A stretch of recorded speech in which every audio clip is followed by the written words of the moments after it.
اب بیچارے اس غریب پر کیا گزرے گی کہ جو 200-250 کی مزدوری کر کے اپنے ایک وقت کے کھانے کا انتظام کرتا تھا۔ آپ نے دیکھا نا، ایک بیماری کی وجہ سے پورے ہندوستان بند رہا پورے 21 دن تک، لیکن پھر ایک خبر ہمارے سامنے آئی کہ اس کو آگے بڑھا دیا گیا۔ خیر، اب تک یہ جو دن گزرے تھے کس پریشانی کے ساتھ گزرے، وہ تو ایک غریب سے آپ جا کر کے پوچھیں کہ کتنی پریشانیوں کے ساتھ میں اس نے یہ دن گزارے ہیں، اور اب آگے پھر یہ سلسلہ جاری ہے تو اس غریب مزدور پر کیا گزرے گی کہ جو صرف چند پیسے کما کے اپنے بچوں کو کھانا کھلاتا تھا۔ کتنے پریوار ایسے ہیں جنہوں نے پھانسی لگا لی کیونکہ انتظام نہیں کر پائے، اور کچھ ایسے خوددار ہیں کہ جو لوگوں سے لینا نہیں چاہتے۔ کیوں؟ کیونکہ آج کے لوگوں کا یار دینے کا طریقہ بھی تو بدل گیا ہے نا۔ اگر ایک کیلا بھی دیں گے تو 4 لوگ پکڑ کے ایک کیلے کو دیں گے اور اس کے ساتھ سیلفی لیں گے۔ پھر یار کیا آپ کی تمیز ہے؟ آپ ایک غریب کی غریبی کا مذاق اڑا رہے ہیں۔ آپ اس سے بہتر تھا کہ آپ اسے نہ دیتے۔ چند کلو چاول، چند کلو آٹا دے کے آپ اس کے ساتھ فوٹو کھینچ کے پھر سوشل میڈیا پہ آپ وائرل کر دیں، اس کی غریبی کا مذاق اڑا رہے ہیں۔ کتنے پریواروں نے اسی طریقے سے اپنی جان کو دیا ہے کہ وہ اپنی اس بے عزتی کو برداشت نہیں کر سکتے۔ لیکن ہاں، اب یہ جو آگے سلسلہ بڑا ہے لاک ڈاؤن کا ہندوستان کے اندر، تو میں اپنے مسلمانوں سے ایک چھوٹی سی گزارش کرنا چاہوں گا، اپنے مسلمان بھائیوں سے ایک چھوٹی سی ریکویسٹ، چھوٹی سی گزارش کرنا چاہوں گا۔ وہ یہ ہے کہ آپ جن پر زکوٰۃ فرض ہے، اپنا رمضان کا انتظار نہیں کریں۔ آپ بہت سے لوگوں کے ذہن میں یہ ہے کہ بھئی رمضان میں ہی زکوٰۃ نکالی جاتی ہے، ایسا نہیں ہے۔ ایک زکوٰۃ کا ایک الگ موضوع ہے، الگ ٹاپک ہے، انشاءاللہ اس کے تعلق سے ہم آپ کے سامنے کبھی گفتگو کریں گے۔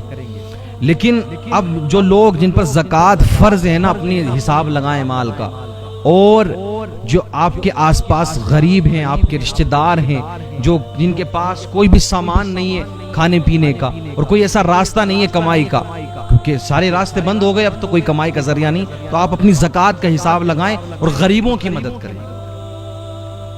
لیکن جب مدد کرنے کے لیے جائیں نا، زکوٰۃ دینے کے لیے جائیں، تو آپ جا کر کے دیکھیں کہ اس لائق ہے کہ نہیں ہے۔ کسی کو بھی نہیں دینا ہے، آپ کو اسی غریب کو لے جا کر کے دینا ہے۔ لیکن زکوٰۃ سے الگ بھی آپ مدد کرنا چاہتے ہیں تو آپ دھرم کو بھی نہ دیکھیں۔ زکوٰۃ کا پیسہ تو مسلمان غریب کو ہی آپ کو دینا ہے، لیکن الگ سے مدد کرنا ہے تو دھرم نہیں دیکھیں گے آپ۔